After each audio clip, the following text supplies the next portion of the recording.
बीवी की भी इज़्ज़त नफ्स होती है। अस्सलामु अलैकुम नाज़रीन, आप सबका मेरे यूट्यूब चैनल पर खुशामदीद।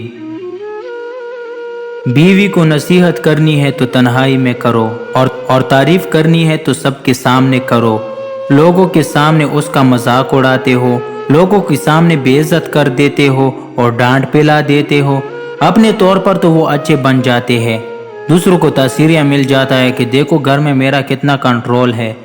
बहन के सामने बीवी को डांट पिला दी, माँ के सामने बीवी को डांट दिया और माँ की नज़र में बड़े अच्छे बन गए कि हाँ हमारा बेटा तो घर में बहुत कंट्रोल रखता है। बहन कहती है कि मेरा भाई तो घर में बहुत कंट्रोल रखता है। यूँ वो अपनी माँ बहन की नज़र में बड़े अच्छे बन गए, मगर हकीकतन अपनी बीवी की नज़र में इन्होंने अपने वक़ार को सिफर बना दिया। इसलिए कि हर एक की अपनी इज़्ज़त नफ्स होती है। जब किसी की इज़्ज़त नफ्स को मजरूह किया जाता है तो फिर उस इंसान का दिल टूट जाता है और ये चीज़ गुनाह में शामिल है। लिहाजा उसकी इज़्ज़त नफ्स का ख्याल रखना चाहिए। उसको नसीहत करनी है तो तन्हाई में करो और अगर तारीफ़ करनी है तो लोगों के सामने करो।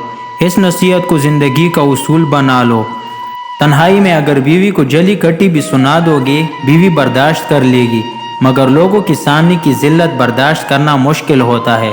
इसलिए ये बात जहन में याद रखे कि बीवी को दूसरों के सामने कभी भी इस तरह तनकीद का निशाना ना बनाओ। वो ज़िंदगी की साथी है। थोड़ा वक्त जो दोनों को अलहदगी में मिलता है, इसमें एक दूसरे को समझा दो जो समझाना है।